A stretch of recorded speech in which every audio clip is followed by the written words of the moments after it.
Hi అండి, అందరికీ welcome back to my channel. ఈరోజు వీడియో వచ్చేసి డిజైనర్ పఫ్ స్లీవ్స్ నిలబడేలాగా పఫ్ ఎలా కుట్టుకోవాలో చూపిస్తాను. హ్యాండ్ పొడవు వచ్చేసి 7 ఇంచులు, హ్యాండ్ ఆర్మ్ రౌండ్ వచ్చేసి 9 ఇంచులు, హ్యాండ్ ఇట్లా 3 ఇంచులు కొంచెం లోతు తీసుకొని హ్యాండ్ షేప్ అయితే కట్ చేసుకోండి. హ్యాండ్ లూజ్ వచ్చేసి ఎంత ఉంటే అంత పెట్టుకోవచ్చు.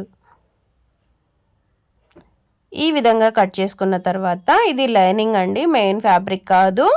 ఈ విధంగా కట్ చేసుకున్న తర్వాత షోల్డర్ దగ్గర నుంచి కిందికి 3.5 ఇంచులు మార్క్ చేసుకోండి. ఇటువైపు అడ్డం వైపు వచ్చేసి ఇలా 3 ఇంచులకు కానీ లేదా పావు తక్కువ 3 ఇంచులకు కానీ మార్క్ చేసుకోవాలి. ఇలా బాక్స్ షేప్లో డ్రా చేసుకున్న తర్వాత దీనిలో నెక్ డ్రా చేసినట్టు ఇలా రౌండ్ షేప్లో డ్రా చేయండి. ఇలా డ్రా చేసిన దాన్ని కట్ చేసుకోవాలి.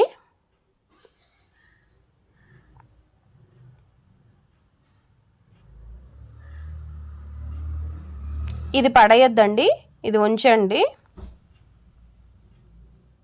మెయిన్ ఫ్యాబ్రిక్ తీసుకుందాము. ఇలా లైనింగ్ ఫ్యాబ్రిక్ మెయిన్ ఫ్యాబ్రిక్ పైన అంటే మంచి వైపున పెట్టి అంచు దగ్గర ఇలా రౌండ్ షేప్ దగ్గర ఒక కుట్టు వేయాలి.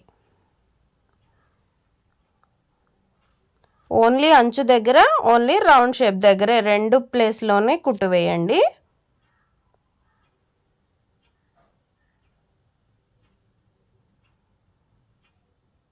ఇప్పుడు రౌండ్ షేప్ దగ్గర వేయండి.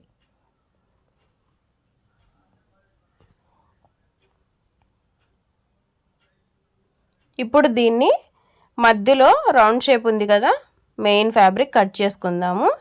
చిన్న చిన్నగా కట్ పెట్టుకోవాలి. ఇప్పుడు లోపల వైపు చేయి పెట్టేసి ఇలా తిరగేసేయండి. ఇలా ఓపెన్ చేసుకున్న తర్వాత హ్యాండ్ లూజ్ దగ్గర ఒక చిన్న కుట్టు వేయండి. ఇలా పైన మెయిన్ ఫ్యాబ్రిక్కి లైనింగ్ ఫ్యాబ్రిక్కి కలిసే విధంగా వేయండి. ఎందుకంటే లైనింగ్ ఫ్యాబ్రిక్ విడిపోకుండా ఉండటానికి. ఇలా రౌండ్ షేప్ తీసుకున్నాం కదా, ఈ రౌండ్ షేప్కి కూడా కదిలిపోకుండా నీట్ ఫినిషింగ్ కోసం ఒక కుట్టు వేయండి.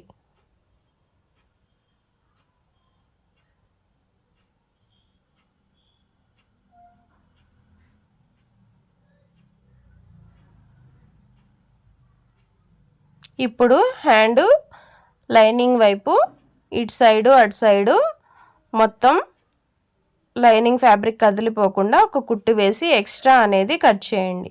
మెయిన్ ఫ్యాబ్రిక్ ఎక్స్ట్రా ఉంది కదా మనకి, ఈ ఎక్స్ట్రా అనేది కట్ చేసుకోవాలి.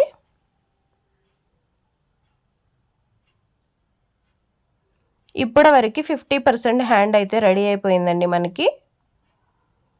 ఇంకో ఫ్యాబ్రిక్ తీసుకొని మనకి ఎంత అవైలబుల్ ఉంటే అది శారీలో క్లాత్ అయినా మామూలు బ్లౌజ్ పీస్ అయినా పర్వాలేదండి, మనకి హ్యాండ్ మోడల్ అయితే సూపర్గా వస్తుంది. దీనికోసము చిన్న చిన్నగా, అసలు మీరు ఎంత చిన్నగా పెట్టగలిగితే అంత చిన్న ప్లీట్స్ పెట్టుకోండి. నేను ఫస్ట్ ఒక సైడ్ పెడుతున్నాను, నెక్స్ట్ వచ్చేసి ఈ సైడ్ కూడా పెట్టుకోవాలి. ఓకే, 2 సైడ్స్ ఇలా పఫ్ అయితే అంటే స్టిచ్చెస్ అనేవి వేసుకోవాలి. చిన్న చిన్న ప్లీట్స్ అనేవి పెట్టుకోవాలి. చిన్నగా పెడితేనేనండి మనకి పఫ్ అనేది నీట్గా కనిపిస్తుంది. బ్లౌజ్ వేసుకున్నప్పుడు చాలా పర్ఫెక్ట్గా వస్తుంది ఈ టిప్స్ కనుక మీరు పాటిస్తే. చాలా చిన్నగా, ఎంత చిన్నగా వీలైతే అంత చిన్నగా పెట్టుకోండి. ఈ ఫ్యాబ్రిక్ ఎంత తీసుకోవాలి అనేది హ్యాండ్ సైజుని బట్టి ఆధారపడి ఉంటుందండి. మనం తీసుకున్న 3 ఇంచులు తీసుకున్నాం కదా, దాన్ని బట్టి ఆధారపడి ఉంటుంది. ఒక 15 ఇంచెస్ వరకైనా క్లాత్ పడుతుంది. పొడవు వచ్చేసి 15 ఇంచెస్ అండి, వెడల్పు వచ్చేసి 7 ఇంచుల వరకు తీసుకోవచ్చు.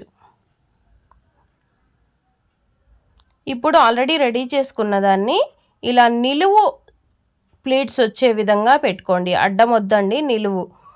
కింద ఖర్చుకి కొంచెం వదిలేయండి. ఇలా వదిలేసిన తర్వాత రౌండ్ షేప్లో పెట్టి ఇలా కుట్టు వేసుకోండి. ఎక్కడ కదిలిపోకుండా చూసుకోండి. మీకు వీలైతే పిన్స్ పెట్టుకోండి. మీకు కదిలిపోతుంది అనిపిస్తే కనుక పిన్స్ పెట్టుకోండి. ఇలా స్టిచ్ వేసుకున్న తర్వాత నేను ఇందాక పడేయద్దు ఈ ఫ్యాబ్రిక్ ఉంచండి అని చెప్పాను కదా, అది తీసుకొచ్చి ఇక్కడ ప్లేస్ చేయండి. ఇప్పుడు పఫ్ కోసం మనం 2 ఇంచులు ఎక్స్ట్రా పెట్టుకుంటున్నాము. ఇది పఫ్లా నిలబడాలి కాబట్టి మనకి లుకింగ్ చాలా బాగా రావాలంటే మనము 2 ఇంచులు కంపల్సరీ ఎక్స్ట్రా పెట్టుకోవాలండి. 3 కూడా పెట్టుకోవచ్చు మనకున్న క్లాత్ని బట్టి. నేనైతే 2 ఇంచులు ప్రిఫర్ చేస్తాను. ఇలా రౌండ్ షేప్ తీసుకుని దాని మీదే కుట్టు వేసుకోవాలి.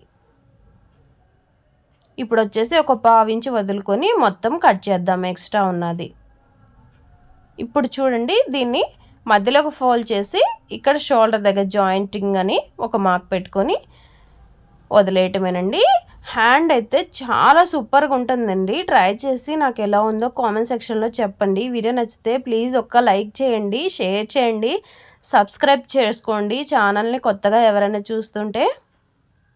వీడియో నచ్చిందో లేదో కామెంట్ సెక్షన్లో చెప్పండి.